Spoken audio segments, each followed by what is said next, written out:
Bien, amigos, nosotros tenemos algunas, no decepciones, pero a veces uno quiere cosas y no se le dan. Hemos dicho mucho que cuando desaparecen los árbitros, como el caso de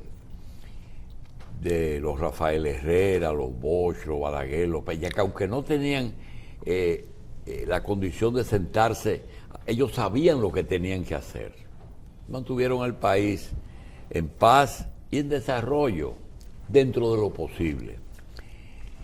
Luego, al desaparecer ellos, vinieron los Pino Nuevos a gobernar y decíamos que ahora se necesitaban personas que no luchen por el poder, sino que ayuden a resolver esos problemas por ese vacío que hay.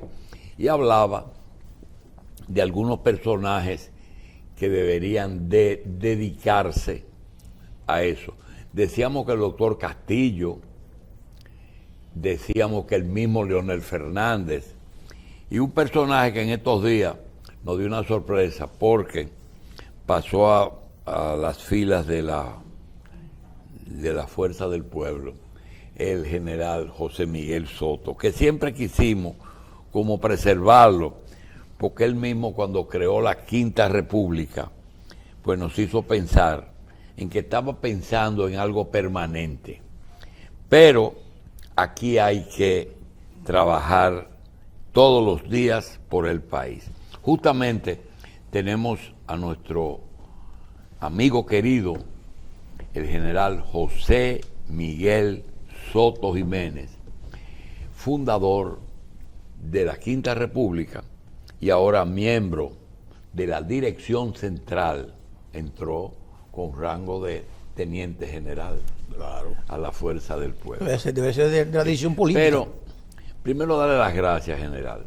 Pero yo tengo dos temas que quisiera, ahora con unas declaraciones del Papa, que dijo algo, y aunque uno conoce quizá la respuesta, él decía que las torturas debían de eliminar a los países, pero lo dice en una forma como que él da por sentado que las torturas en algunos lugares son legales, y la tortura yo tengo entendido que es un ejercicio que miembros del poder hacen, pero sí.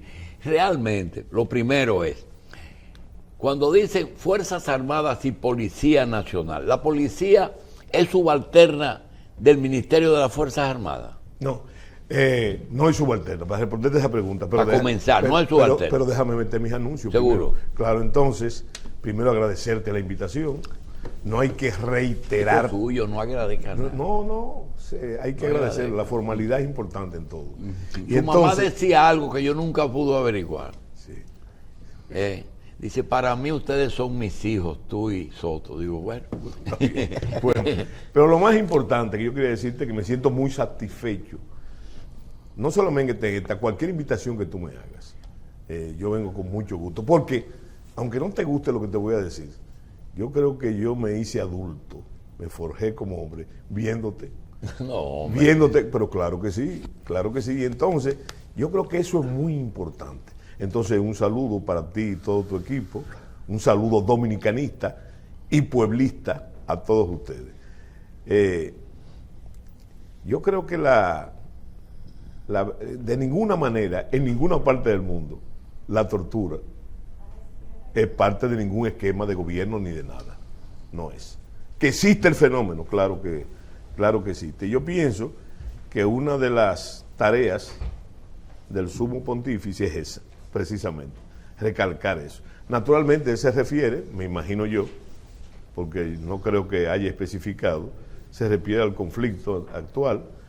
Siempre la tortura, no como política de gobierno, que las ha habido, como política de gobierno, son producto de esos conflictos en el trato de los prisioneros. Es que hay una línea muy fina, general, cuando, mire, usted la vivió en un juicio. No hay una persona que tenga mayor reconocimiento y agradecimiento para el presidente Mejía que José Miguel Soto. Sin embargo, a mí me consta, porque rompió los esquemas, es decir, 4 años de ministro, pero cuando llega un juicio y tiene que decir, yo le dije que a fulano había que pensionarlo, usted no podía ocultar una cosa. Ahora, yo me pregunto, la obediencia incondicional del militar a su superior, lo obliga, por ejemplo, a lo que se le está diciendo a los militares que actuaron contra personas que vinieron a alterar, vinieron armados a realizar actos de guerra contra fuerzas regulares. Dice, no, lo que pasa es que los mataron ya presos. Bueno, ya ese es otro tema. Sí. Yo pregunto, ¿es incondicional la obediencia? Es decir, todas las órdenes se cumplen. No, de ninguna manera. Es más, yo creo que tú has tocado un tema muy importante, no a nivel internacional, sino ahora, de ahora. Un tema de actualidad y un tema dominicano. ¿Me explico? Sí. Tú has tocado. ¿Y cuál es el problema? Constitucionalmente, en la República Dominicana, los militares, y casi en todas partes del mundo, los militares son fundamentalmente obedientes. En ningún caso pueden deliberar, en ningún caso. Ni siquiera para sus asuntos internos, es lo que dice la Constitución. Ahora, ¿por qué es importante tu pregunta? Porque las Fuerzas Armadas, y es bueno que se sepa eso, yo no creo en ese vínculo, en el primero que tú dijiste, eso se dice, la gente lo dice coloquial, Fuerzas Armadas y Policía Nacional, sí. No es lo mismo, ni siquiera en la línea institucional. La policía no está subordinada a la Fuerza Armada. Pero lo más importante es, para comprender una serie de cosas, que hay que, y a ti te gusta pelar de plata, sí, como lo pelaste los otros días con el tema de los norteamericanos. Yo te voy a decir una cosa. Las Fuerzas Armadas son un pararrayo, porque como no pueden hablar, entonces hay una serie de cosas que se le pega a ellas, buenas y malas, pero realmente malas. ¿Por qué yo te digo eso? Porque de las Fuerzas Armadas no trazan la política en ninguna parte, son en las dictaduras, cuando el dictador es militar, son un instrumento de ella, y doctrinalmente no son más que una articulación en los nuevos tiempos de la gobernabilidad democrática, pero no tienen voz. ¿Por qué te digo eso? ¿Y por qué es importante? Con el tema haitiano, por ejemplo. Las Fuerzas Armadas se le acusa de que hay corrupción en la frontera. Hay corrupción en la frontera. ¿Hay corrupción en la frontera? Tú lo sabes muy bien. Y no es una dispensa, siempre lo ha habido, la corrupción en la frontera. Dependiendo. Ahora yo te digo a ti una cosa.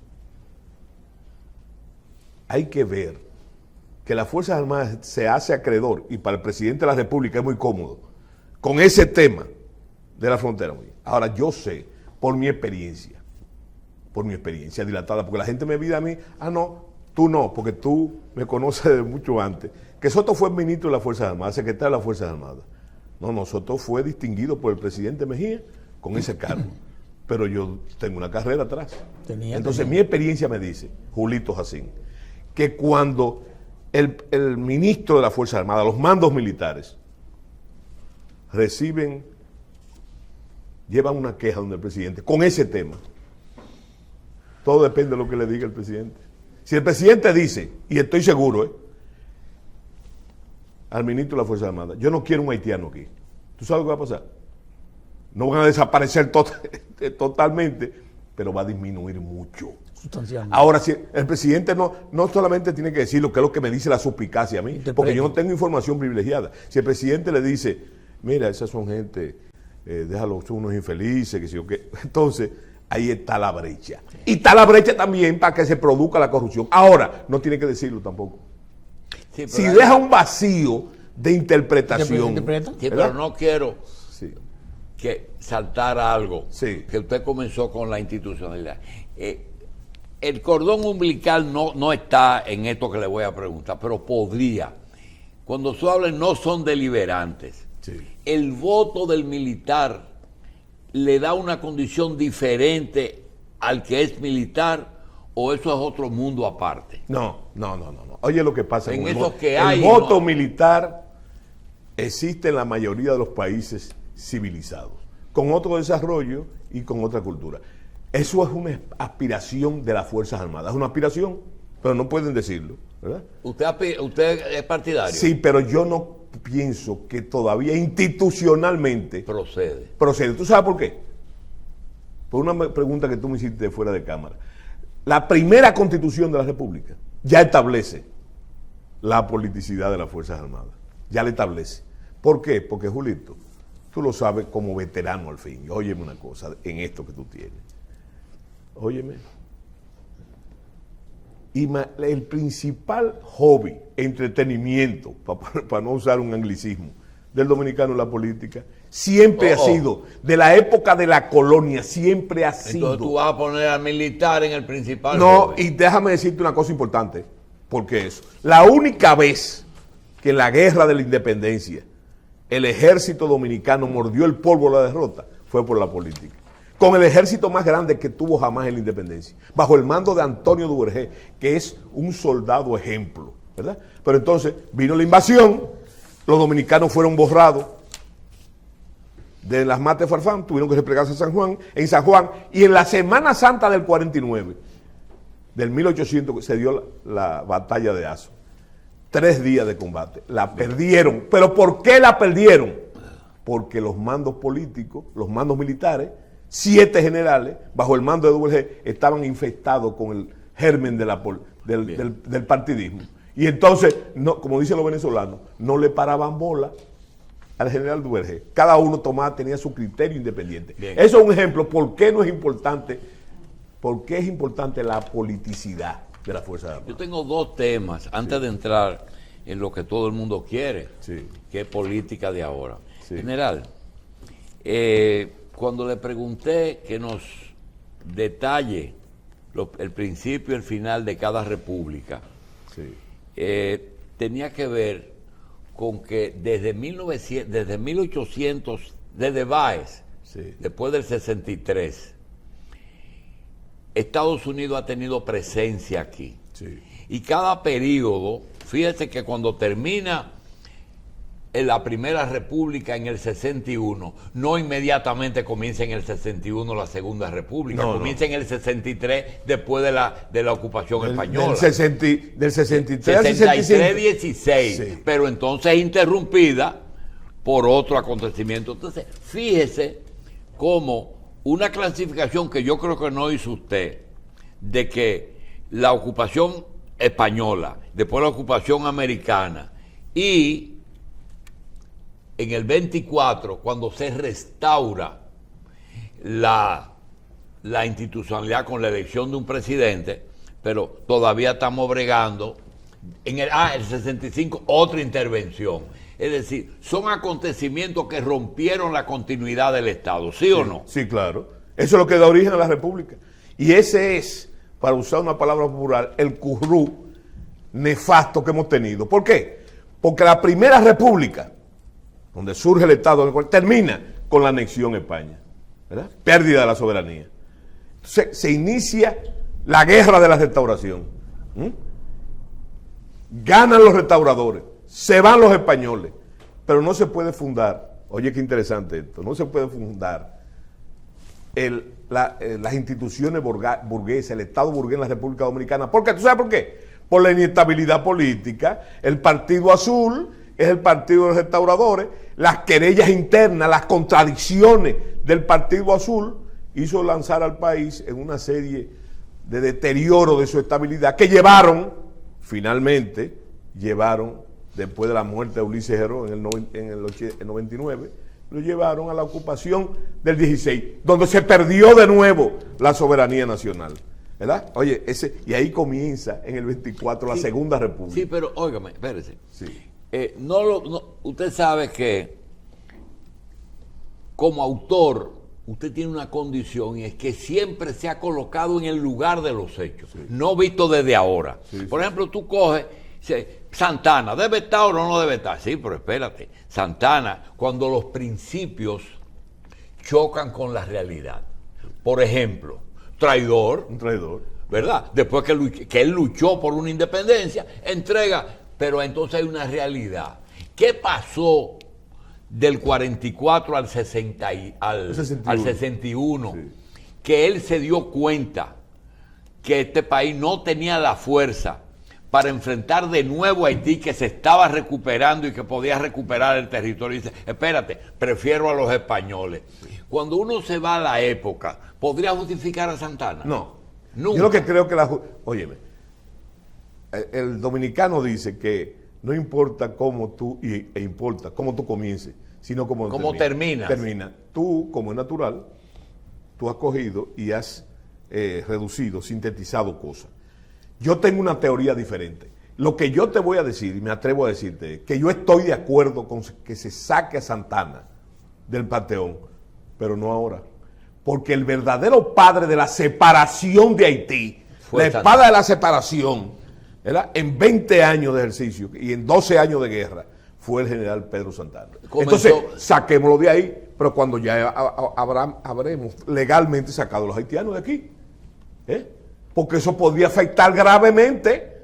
Si ese es el padre de la separación, aunque es al mismo tiempo, fíjate que este personaje más controvertido. Posteriormente, tú lo dijiste, un traidor. es un traidor, inexcusable. Tú esa excusa que tú pones de Haití, esa excusa no, eso no es así. Lo que pasa es, vuelvo y le digo, que cada época tú podrías buscar los pros y los contras. Cuando tú llegas al 65, y bien, yo no sé dónde te estaba, pero ya era adulto. Sí. No, adulto no, ya era militar. Un mozalbete, ¿no? ¿En el 65? Sí. No, imposible. Bueno, yo nací en el 56, tenía 8 o 9 años. Cuando tú sentado en el Vesubio, que todavía que lo abrieron esos días, y veía esos tanques que cogían más de un carril, que venían de Jaina hacia La Pasteur, y tú dices, pero esto es aquí. Sí. Y tú dices, ¿y qué buscan esta gente aquí? Entonces tú te ponías a pensar y te dicen, lo que pasa es que los americanos llegaron porque le dijeron que Fidel Castro se iba a coger este país. Entonces, así como yo le pregunto, sí, Santana creyó que las fuerzas dominicanas de ese momento, el país estaba débil. Bueno, las principales batallas se llevaron después del 44. No, 12 años de guerra, ¿verdad? 4 campañas militares. ¿Verdad? Entonces dice, nosotros no vamos a perder, vámonos con el otro amo. Sí. Quizás los que quieren justificar eso y ven a Cuba hoy, ¿podrían justificar esa intervención? No. Nunca, oye, ¿verdad? No, nunca. Pero óyeme lo que te voy a decir. Santana, así como yo me atrevo a decir que fue la espada de la separación, sí, contra la amenaza haitiana, sí, y lo venció en 12 años de campaña militar, y era un líder dentro de la población por eso mismo. Hasta Sánchez dijo que salvó la patria, Sánchez en el 53, el padre de la patria. Que después lo fusiló. Sí, lo fusiló. Sí. Yo pienso que hay que tomar en cuenta, son detalles pero tú fuiste muy focal, pusiste ejemplo, yo te voy a poner lo que yo creo, después de muchos estudios sobre el caso. Oye qué interesante esto, el primer testamento de Santana, él lo hace en el 52. Y el otro lo hace 10 años después, en el 62. ¿Tú sabes por qué? Porque estaba enfermo. La gente no lo sabe. Ahí están los partes médicos. Está gravemente enfermo. Y entonces hay otro detalle. Porque no se puede decir Haití, la amenaza haitiana. ¿Tú sabes por qué? Porque la guerra dominico-haitiana terminó en el 56 con la batalla de Sabana Larga. Con éxito total. Nosotros podemos decir lo que dicen los chilenos. Dice, siempre vencedor, jamás vencido. Y lo venció el pueblo dominicano, el pueblo en armas. Entonces bajo la jefatura de Pedro Santana. Entonces yo lo que te digo a ti es que yo pienso que, oye qué interesante, ahí viene la política. ¿Tú sabes lo que fue? ¿Tú sabes cuántas insurrecciones, cuánto levantamiento tuvo que enfrentar Santana desde el 45? O sea, un año después, sí, que fue presidente. Óyeme, fueron más de 10 levantamientos en armas, el de Matías de Vargas, el de Manuel Mora, la conspiración de Baez. Óyeme, conspiración. Tú dices problemas internos entre los políticos dominicanos. Claro. Entonces, entre las corrientes liberales y la famosa corriente conservadora, ¿verdad? Bien. Pero oye lo que pasó. Póngamelo ahí. Sí. De esos enfrentamientos, sí, y de los métodos de la época, porque tú coges ahora mismo, tú coges una gente y la deportas, sí, porque está haciendo oposición y eso es un crimen. Sí. Y si lo fusilan ni hablamos. Sí. Las cosas que eran normales en aquella época, que ahora podrían ser acciones totalmente trogloditas y fuera de Sí. cosas. Uno tiene que aceptar las épocas. Pero, óyeme, claro, pero hay desbordamiento de las épocas. Y te voy a poner una matriz. Para que Pero tú la veas. crucifixión fue un desbordamiento de los romanos. ¿El qué? Eso era un método. No, fue un desbordamiento de la metodología de un señor que se llamó Nerón. Nerón, ¿verdad? Sí. Que no estaba bien de la cabeza. Y te lo digo, tú eres médico, ¿verdad? No, seguro, Tiene profesor. igual que Calígula, estaba fuera de sí, ¿verdad? Entonces llegó al exceso total. Bueno, se dice, entre otras cosas, que le pegó fuego a Roma, ¿verdad? Precisamente con goce estético. Bueno, pero yo lo que te quiero decir una cosa, para que tú comprendas, El y tú hablas método, mucho de si eso, estaba justificado tú hablas en- mucho de eso, y oye, eres un experto en eso, y te voy a poner un ejemplo. Mira, tú dices, coño, pero ¿para qué tú te vas, caramba, para qué tú te vas para atrás? Pasa una cosa, desde 1492 al 10 años, al 2, al 1502, ¿tú sabes cuántas insurrecciones hubo aquí? Pero no entre indios y españoles, sino entre los Entre españoles. españoles. Hubo más de 23 insurrecciones. Y de ellas una grave, que fue la de Roldán, pero la primera de Mosén Pedro Margarite, de Aguado. Pero ayer estábamos leyendo, general, que la construcción del primer fuerte con los restos de la carabela, Claro, Navidad. se está discutiendo si fue un problema entre Guacanagarí, que entre fue ellos mismos. Que fue un problema. Sí, ¿verdad? entre ellos El que mismos. la pagó fue Guacanagarí, Sí. porque Caunabo lo ejecutó. Sí. ¿verdad? Ahora, yo lo que te digo a ti, que eso es parte de la matriz. Y por eso nosotros tenemos la imagen de que la historia se repite. ¿Verdad? Tú hablaste de que, mire, vamos a hablar, sí, vamos a hablar de actualidad, pero hay que hablar de los antecedentes. Porque todos estos problemas, mira, no hay una mejor forma de entender lo que está pasando hoy sin tú conocer lo que fue la Segunda República. El Partido Azul, que es el Partido Restaurador, es el PRD, es el PLD, y todos esos partidos, el PRM. Pero mira cómo tú coges la Segunda República. Sí. General, la primera intención de arrendamiento de Samaná fue ahí también. También, no, sí, En la segunda. en la de Baez. Lo que hoy estamos hablando, lo Sí, que hoy estamos pero hablando. fíjate que ahí, en la Primera República, en el mismo 44, se lanzan al espacio los cordones de esos conflictos. Entonces tú sabes lo que... comienza por ahí. Santana tiene que fusilar, que fue una barbaridad. En el primer aniversario de la independencia, en el 45, fusila a María Trinidad Sánchez y a un grupo acusado de traidores. Señores, al padre de la patria, Juan Pablo Duarte, en julio del 44, cuando vino el contragolpe de Estado, señores, lo acusan de traidor a la patria, oficialmente, traidor de la patria, él y los trinitarios. Es para que tú veas cómo... Ok, pero vamos a aplicar En el ahora. caso de Santana, yo pienso, ahora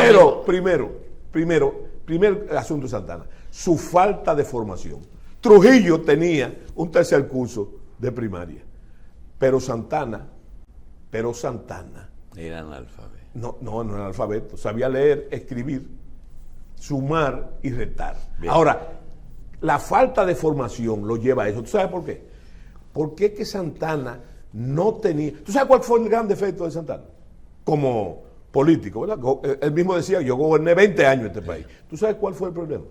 Que Santana no tenía conciencia de lo que era la violencia legal, el monopolio de la violencia del Estado. ¿Entiendes? Entonces él confundía las arengas de guerra con los discursos. Ya. Él confundía el murmullo de los legisladores con el murmullo de los gritos de guerra. Ese era su problema. Bien. Entonces, el político, tú puedes ser autoritario, ¿no? Pero tú tienes que transaccionar, tú tienes que mediar. Okay. Entonces, Santana llegó a esos excesos, ¿verdad? Llegó a esos excesos por su falta de formación. Sí. Carlos, no solamente, lo decían los mismos biógrafos españoles de él, decían, este es un señor que le debe más a la naturaleza que a la educación. Carlos, Terrero y Michel me van a fusilar. Porque nos van a fusilar sumariamente, porque le estamos cogiendo el tiempo para Santana. Sí. General, nosotros teníamos la esperanza de que Leonel Fernández, el doctor Marino, Vinicio Castillo y Soto Jiménez, en este momento, fueran entes de reconstrucción, de ayuda a esta gente joven que necesita, pero decidieron participar y con un problema donde las alianzas son indispensables. Claro. Donde hay un sistema electoral que tú no puedes negar que 63, 62 las elecciones, 66, 70, 74, 78, 82, 86, 90, 94, que ahí hubo también otro, ahí debe haber una república ahí metida, ahí debe haber una república. Sí. 96, 2000, 2004, 2008, 2012, 2020. General, tenemos mucha experiencia electoral, pero tenemos muchos problemas. ¿Por qué son necesarias todavía esas alianzas? Muy bien. Lo primero es que están facultadas por la ley, porque inclusive tú participaste en el Pacto por la Democracia. El 94. Claro, y entonces, y tú pusiste ahí. ¿Qué pasó? Ahí, eso legitimiza el problema por la segunda vuelta de las alianzas, que son legítimas, pero no nuevas, no nuevas. Trujillo subió en el 30 en el poder con la famosa alianza, ¿verdad? Con la famosa alianza, que no era alianza nada. Bueno, pero yo te digo a ti, en todos los acuerdos, aquí hay que, tu gran pregunta, esa gente que tú crees que me incluyes a mí, y es una distinción, como moderador hay un problema. ¿Tú sabes cuál es el problema? Y tú lo vives diciendo aquí. El problema es que yo no puedo ser neutral. Yo tengo que tomar partido. ¿Y qué me obliga a tomar partido? ¿Sabes lo que me obliga a tomar partido? Me obliga a tomar partido. Eso que tú vives haciendo diario aquí. Los graves problemas que tiene la nación. Entonces, ¿qué vamos a hacer? ¿Nos vamos a cruzar de brazos? ¿O vamos a seguir soñando con las utopías? No, hay que tomar partido y aprovechar, le guste a la gente o no le guste, a ti que tú has signado el programa con la historia, la experiencia de un tipo, también tú lo has dicho, que te ha sido 3 veces presidente de la República. Santana fue 4, Báez fue 5, Balaguer fue 6. ¿Y quiere empatar con Balaguer? No. Yo lo que pienso es que él es, como dijo Sánchez una vez, el llamado por las circunstancias a resolver el problema. ¿Por qué tú quieres que nos sentemos? Que nos sentemos al frente, en la puerta de nuestra casa, a ver pasar el cadáver de nuestra desgracia. No. Entonces, son muchos los problemas, Julito. Y si tú haces un ensayo, a ti te gusta eso también, si tú haces una comparación boxística, tú vas a ver, óyeme, que él es el más apto, el indicado. ¿Sabes por qué? Por una cosa, como decía un famoso pensador norteamericano, el buen juicio viene de la experiencia y la experiencia del mal juicio. Y entonces este señor tiene una particularidad, que ha sido 3 veces presidente de la República por el voto popular, ¿verdad? Entonces, a mí no se me ocurre, para enfrentar esa grave amenaza que tú señalaste, creo que antes de ayer, tú señalaste aquí, de las intenciones del poder extranjero, de los norteamericanos, ¿verdad? Entonces, no se me ocurre otro individuo más adecuado que Leonel Fernández, que esa es una de sus armas políticas, y fue en el partido encargado de relaciones internacionales. Óyeme, pero el presidente Fernández, Julito Jacín, porque a nosotros se nos olvidan cosas, a ti no. Óyeme, después del aislamiento que nos sometió el doctor Balaguer, después de los 10 años, él volvió a ocupar ese vacío. Yo fui un ejemplo de eso, me mandaron dique mala para Washington, agregado militar. Cuando yo llegué, ¿tú sabes lo que ha pasado cuando llegué? Que hacía 10 años que no había agregado militar en Washington y los organismos internacionales estaban así. ¿Quién nos insertó en Centroamérica? Usted estaba peñagomeando mucho. No, espérate. Déjame decirte una cosa, te voy a decir algo. Se lo dije al presidente Fernández, no ahora, sino cuando era presidente, que él me hizo una pregunta, precisamente cuando me iba para Washington, que me recibió para despedirme. ¿Tú sabes lo que me dijo él? Me preguntó, ¿usted era compadre de Peña Gómez? Yo le dije, no. Yo no tuve el honor de ser compañero de Peña Gómez, porque ni él me bautizó un hijo, ni yo le bauticé un hijo a él. Pero era muy amigo. Digo, sí, yo no fui amigo de Peña Gómez. Yo soy amigo de Peña Gómez y lo sigo siendo. ¿Tú sabes por qué? Porque yo no creo que la muerte releve a los hombres del compromiso de la mitad. ¿Me entiendes? Entonces, eso es así. Y tú sabes lo que me respondió Leonel Fernández en el acto de juramentación, rememorando eso. ¿Sabes lo que me respondió él? Que él siempre tuvo envidia de esa amistad que había entre Peña Gómez y yo. Comandante, mire, vamos a decirle comandante. Usted habló sobre el tema de la ética, sobre los compromisos de un militar. Yo quiero primero leerle algo que usted lógicamente lo conoce bastante bien, pero que es importante para lo que yo quiero explicarle. Las Fuerzas Armadas tendrán como misión fundamental la conservación de la soberanía nacional, la defensa de la integridad e independencia del Estado y la garantía de su ordenamiento jurídico. Claro. Le pregunto a un hombre como usted, con experiencia, con academia, con capacidades, serio, que la gente lo respeta, frente a usted ser ministro de las Fuerzas Armadas 4 años y enfrentarse, si se enfrentó, frente a un poder ejecutivo que le diga, mire, bueno, tenga cuidado, porque usted sabe que esa gente, aquello, usted habla, que el lenguaje corporal dice muchas cosas, que eso implicaría, sin que usted sea corrupto, implicaría que eso va a convertirse en corrupción. ¿Cómo termina un militar frente a esas acciones, frente a su pueblo y a sí mismo? Sí, te voy a hacer una sola corrección. Ese no es el caso del presidente Mejía. El presidente Mejía tenía frente a eso. Yo puse como ejemplo que conozco el caso, yo lo conozco, correcto, la realidad. Los jefes se paran del presidente y le dicen, sí señor, no señor, por supuesto que sí señor. Yo te voy a decir un dato, y lo puedo hacer porque el presidente Mejía, él mismo ha dicho que él no se mete en eso. Sí. Él mismo ha dicho, él no es candidato, no es candidato. Y yo te voy a decir algo. Nunca con ese tema, el presidente Mejía, con el tema haitiano, nunca le dio de lado a ninguna recomendación que nosotros le hicimos, la Fuerza Armada. Nunca, al contrario. Y yo podría contarte anécdotas, pero yo quiero, Julito, y caballero, yo quiero hacerle esto, para que tú veas, es haciendo eco de lo que tú dijiste. En la transición del 2000, yo viajé con el presidente Mejía a Europa. En el viaje de la transición, que fue un viaje ese tipo de viaje, tú lo recuerdas, Julito, lo inició, el primero fue Juan Bosch, que comenzó a hacer eso, igual que anunciar a su funcionario, el primero fue Juan Bosch. Entonces, resulta que fuimos a Francia y visitamos el primer ministro, o sea, yo con esa comitiva, con el presidente, 5 o 6 personas, al primer ministro Jospin de Francia.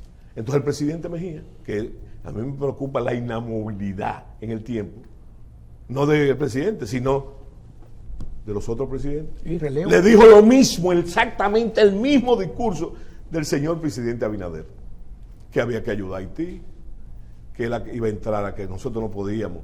¿Sabes lo que le dijo Yupan? Francia no va a ayudar a Haití, porque Haití es inayudable.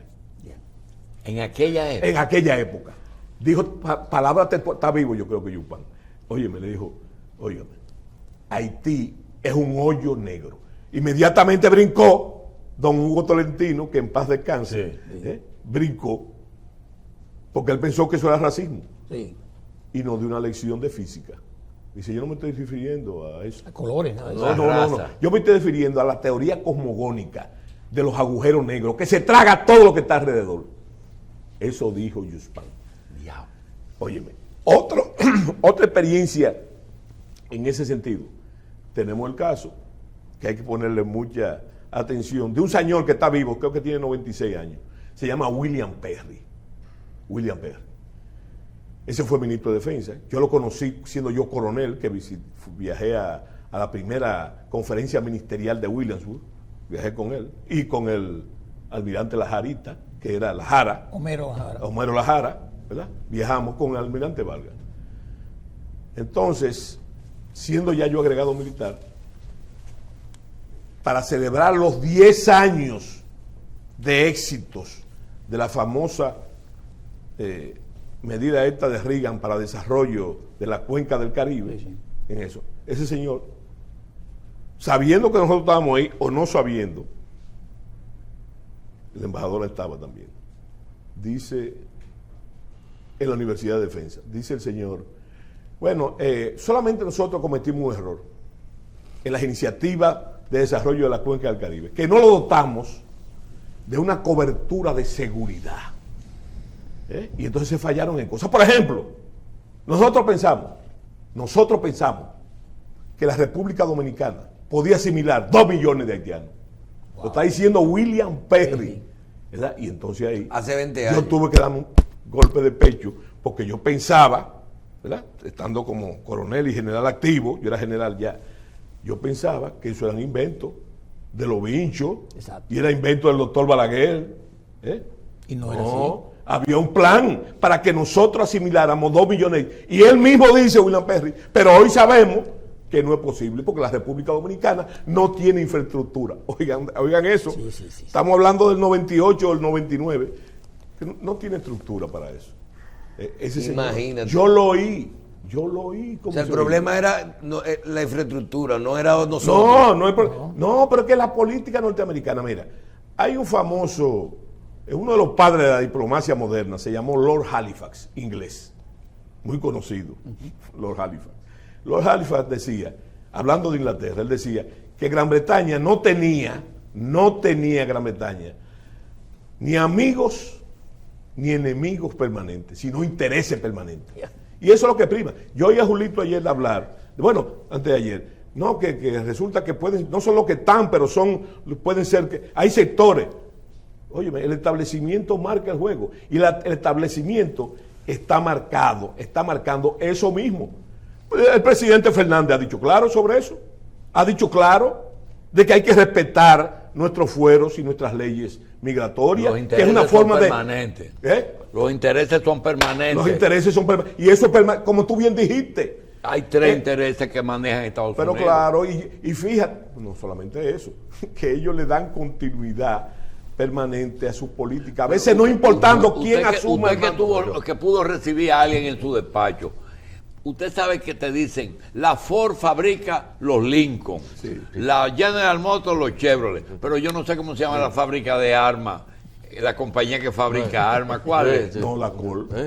La Col, por ejemplo. Precisamente la Col, y déjame decirte, la Col en el mundo político norteamericano, que es donde prima mucho el asunto de los representantes, por eso tiene mucho poder el Congreso de los Estados Unidos, ¿verdad? Porque el ciudadano común le reclama a su le dice, mira, yo voté por ti. Esa es la asociación del rifle, no la Col. No. Lo que yo te estoy diciendo es que cuando el tema famoso del Plan Colombia, ¿verdad?, que no se le quería dar el dinero a los colombianos para enfrentar la subversión comunista internacional, ¿tú sabes lo que pasó? Que la Col, uno de los estados, varios estados donde estaba la Col, que es el que hace los M16, le dijo, pero, óigame, hay que apoyar a esta gente, porque si no, va a haber que cerrar la fábrica. Va a haber que cerrar la fábrica, y entonces ahí están los votantes suyos. Exacto. Y finalmente se aprobó el Plan Colombia. Eso parece muy simplista, pero es así. Bien, general, usted habla de cómo quizás desconocer la historia es ponerse a repetirla, pero también nos deja ciertas lecciones. Y precisamente en estos días estábamos viendo el papel de Tomás Bobadilla como mediador entre los independentistas y los intereses económicos, de cómo fue el hombre que buscaron, de decirle, señores, estos muchachos, porque eran mucho más jóvenes que Bobadilla, les van a garantizar que sus negocios sigan funcionando, sea con haitianos, sea con españoles, sea con quien sea. Oye, un detalle interesante. Fíjate que es un buen caso de las alianzas que hablaba Julito. ¿Tú sabes lo que pasa? Que ha sido permanente. ¿Tú sabes por qué se logró la independencia el 27 de febrero? Por una alianza entre conservadores y liberales, presidida por Bobadilla. Porque Bobadilla cometieron el error, los trinitarios, si fue un error. El manifiesto del 16 de enero se lo llevaron a ese tiburón, que era un burócrata y un intelectual. Y entonces se lo llevaron a Bobadilla. Y Bobadilla dijo, excúsame la palabrota, ay coño, los muchachos se van a salir con la suya. Déjame corregir el documento. Y lo corrigió. Por eso que él se lo atribuye. Pero fíjate para lo que son esas alianzas. ¿Por qué no se resalta esa figura aquí? Bueno, pues el primero que la descarta de plano es Balaguer, porque Balaguer dice que ese era un payaso político, ¿verdad? Un payaso Pero político. no era el hombre de los empresarios. Pero espérate. No, el hombre del empresario era un judío que se llamaba Abraham Cohen, el que salvó a Duarte. Y ni siquiera hay una aparece. calle con el nombre de Abraham Cohen aquí. No aparece. ¿Verdad? Y a ese le debe la vida, el padre de la patria, porque fue donde Santana. Cuando Santana decide el 15 de julio fusilar a Duarte, él le dice, pero ¿cómo usted va a hacer eso? Él está hablando con la estatura de su poder económico, Ok. ¿verdad? ¿Cómo usted va a hacer eso? Pero ese hombre fue que se inventó esto. Sí. ¿Usted lo va a fusilar? Entonces, lo de Bobadilla. Entonces, ¿qué usted quiere que hagamos? No, que lo mande para afuera, mándelo para afuera. ¿Y sabes lo que dice él? No hay cuarto, le dijo Santana, no hay dinero para eso. Entonces le dijo, yo lo pago. Y lo sacó a él y a los trinitarios. ¿Por qué Balaguer no reconoció a Bobadilla? No, porque es una figura, yo pienso que era un mago de la política conservadora, Sí. pero como todos los magos, incluyendo Balaguer, tienen su truchimanería, que está divorciada del idealismo de cosas. Ahora bien, es importante resaltar eso. La independencia fue posible. Y mira lo que pasó, para que tú veas lo que son las alianzas. Mella está esperando en la puerta de Misericordia a la convocatoria, ¿verdad? Pero Sí. como es el dominicano que Siempre llega a tarde. veces es impuntual hasta para morirse, Sí. ¿verdad? Pero resulta que él está esperando que no llegan la gente. Viene un carajito que se llama Calixto Mañaná, ¿verdad? Con un sable, un carajito de 15 años, y le dice a Mella, ¿a dónde vas tú? Él le dice, no, ¿dónde van los hombres? Y él permitió el incorporó. Cuando marchan hacia la puerta del Conde, no habían llegado los liberales. ¿Tú sabes quién estaban ahí? Los conservadores. Ahí estaba Bobadilla, Miguel General, Abatida, cuando Caminero, salga- Feli del General. Monte. Todo ahí esperando. Óigame, ¿Y cuando- por qué no llegaron temprano? General, cuando salga de aquí, pase por la puerta de la Misericordia. Por coincidencia, ¿usted sabe qué está pasando ahí? ¿Qué? Le están empañetando. Ay, coño. Le están Eso es un empañetando. pecado histórico. La están Sí, empañetando. porque no hay Michelle, memoria. Porque se está Sí, es que dañando. no hay memoria histórica tampoco. Carlos. General, en el caso de Leonel. la parte política, Sí. vamos a poner la parte completa. Junta Central Electoral, su situación, Sí. la posición suya con respecto a esta medida de las alianzas que tiene que ver con ustedes y al 20% que se ha marcado como punto de referencia o tope para las alianzas y los aportes de la Quinta República a la candidatura. Que hay que de Leonel aclarar, Fernández. que la Quinta República no ha desaparecido. La Quinta República es una organización política que está ahora aliada al presidente. Ahora claro, yo no. claro. Yo ingresé a la fuerza del pueblo, ¿verdad? Entonces, ellos están trabajando hombro con hombro, de forma disciplinada, con la gente del partido, en cada provincia y en cada municipio. La línea ahora es inscribir gente, lo que está pasando y juramentar gente. Nosotros estamos, no solamente por nuestro lado, sino junto con las autoridades de la Fuerza del Pueblo, haciendo eso mismo. Entonces, tu otra pregunta es, Michelle. Las alianzas y la Junta Central Electoral, el 20%. Eso, yo pienso que eso es un... Mira, recuerda que yo soy guardia, no piense que no yo se voy puede a quitar. contravenir la línea del partido. Lo que ha dicho el partido con respecto a eso.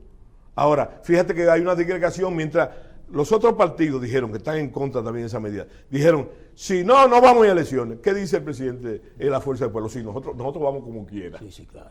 Nosotros vamos como quiera a las elecciones. Entonces, mira, yo soy muy partidario. Yo sigo mucho. Porque ese es un fenómeno, Julito, que hay que ver. Mira, a mí me llama mucho la atención, tú, por ejemplo. En vez de tú sentarte en tu poltrona de tu veteranía, ¿tú sabes lo que tú estás haciendo? Visitando a los muchachos. Visitando a los muchachos. ¿Tú crees que eso es lo mismo que está haciendo Leonel Fernández? ¿Cuál es la tuya es la comunicación? Que, óyeme, que tú fuiste de los pioneros del asunto de las encuestas en la calle. ¿A ti se te olvidó eso? A mí no se me olvidó. ¿Verdad? Y no solamente, y en base a eso, tú cimentabas tus juicios. Vienen ahí ya las encuestas. Bueno, precisamente, y eso es muy importante. Más importante que las otras, porque también dijiste una cosa los otros días, para que tú veas que yo te veo importante. Señores, las encuestas ahora, ninguna de las compañías prestigiosas, ellos pueden hacer todo lo que hacen ahora. Jugar con los cuestionarios. Eso es viejo, Julito. Ahora. faltando un mes para las elecciones, 2 meses, esas compañías prestigiosas que son franquicias norteamericanas, No se la juegan. No se la juegan. ¿Tú sabes por qué no se la juegan? Porque ellos viven de eso. Ellos viven tantas elecciones que hemos ganado, tantas que Ahí cosas. es que valen. Claro, hay que valer. Sí. Ahora, ¿qué es lo importante? ¿Qué es lo que la gente no se da cuenta? Pero que tiene que darse cuenta. ¿Tú sabes lo que son? Las tendencias. ¿Tú sabes cuál es la tendencia atendiendo los números del mismo gobierno? Que el presidente comenzó, Abinader, que es un candidato virtual, ¿verdad? Porque todavía no se ha decidido. Creo que se va a decidir pronto. Virtual. Espérate. Ese más candidato Sí, que León, pero que tiene desde antes de fíjate todo. cuál es la tendencia con los números de ellos, ¿verdad? La tendencia es en baja. Debe andar por más que tú lo pongas más alto, si vamos ponen 50, ponen 48, pero no son 62. Ok. Y el otro ¿cuál es? Leonel Fernández. Comenzó ellos De mismos dicen que comenzó en cinco. Leonel Párez. Sí. Nos vamos. General, Leonel está más grande de lo que se percibe. Sí, totalmente, totalmente. Es más, esa es una característica de esto. Óyeme, Leonel está haciendo, déjame terminar las ideas, y no es dándote coba, está haciendo lo mismo que tú. Observa, tú que eres un observador, observa la nomenclatura de la dirigencia del partido. Es extremadamente joven, sin maltratar a los viejitos, pero son jóvenes, todos. Cuando yo hablo de jóvenes de 35, 40 años, la dirigencia del partido, ¿verdad? Y entonces, eso es sumamente auspicioso. Y cuando yo digo que está haciendo lo mismo que tú, o tú estás haciendo lo mismo que él, es precisamente por eso. Vamos a ver. ¿Qué está proponiendo él? Un gran cambio generacional. Y entonces, entre esa juventud y esa estructura del partido, yo te doy fe, porque lo he visto, también soy un observador, ¿verdad? He visto el gran entusiasmo que hay y la hiperacción. Yo no sé si ustedes se han preguntado, el presidente Fernández vive en la calle tirado, de actividad en actividad, ¿verdad? Entonces, ese es el modelo de todo el mundo, trabajando de forma. Y otro detalle que quiero decirte de esa observación, ¿sabes cuál es, Julito? Que la organización del partido está orientada hacia los amplios campos de acción del gobierno. Ellos tienen una comisión encargada de trabajar con los asuntos del turismo y trabajar con los asuntos del medio ambiente y trabajando con el asunto de aduana en esa tesitura. Porque esa es otra cosa que hay que tomar en cuenta. Yo pienso que el camino que se ha iniciado, la inflexión a partir de noviembre del año pasado, que marca, yo creo, un punto de inflexión para el crecimiento. Tú sabes lo que se está desarrollando, un movimiento que es uniformemente acelerado, como yo aprendí en el bachillerato en física. Un movimiento uniformemente acelerado. Que ese movimiento no se parará con la victoria electoral de 2024, no se va a parar.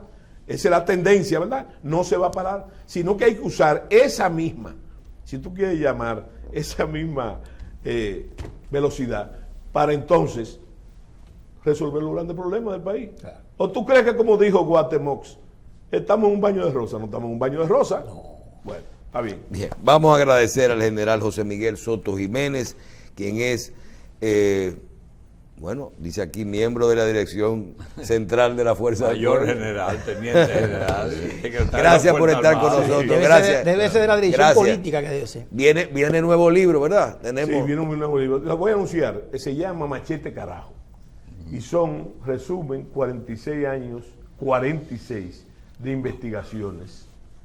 Y está ahí la historia de Pedro Santana, todo sobre Santana, hasta lo que no se puede decir de Santana, de sus cosas personales, en base a documentos y a hechos y al método cartesiano. Pero ¿Cuándo sale el libro? Es la historia de Santana contada por su machete de guerra. ¿Cuándo sale el libro? Yo pienso que puede salir el 14 de junio, porque es la fecha de muerte de Pedro Santana, o puede ser el 29 de junio. Bien, sí. Gracias al general Soto Jiménez. Y quiero hablar, a propósito del libro, quiero decirle que la señora esposa de Luis Dime Pablo tiene ya en Amazon el libro de su marido fallecido, Luis Dime, La Casa de los Tres Candados, para todos los descendientes de árabes aquí que lo pidan. Es muy interesante. La Casa de los Tres Candados. Muy interesante, valga el anuncio, porque es eso.